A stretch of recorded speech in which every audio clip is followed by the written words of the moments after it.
Hinahanap na po ng San Juan City Hall ang lalaking nag-viral dahil sa mapang-asar na pambabasa sa isang rider nitong Wata Wata Festival.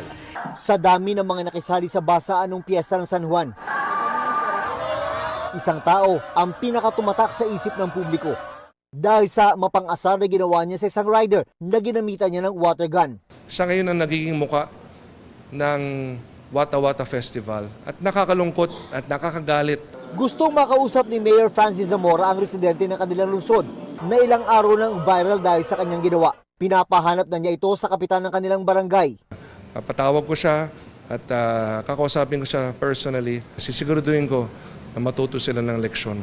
Yung masakit na leksyon na maalala niya habang buhay niya para hindi niya na ulitin ulit.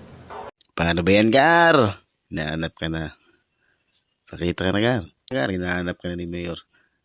Yan, matutuwa sa iyo pag pagpunta ka doon. Yari.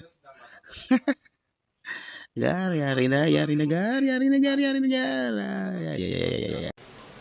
Sana all.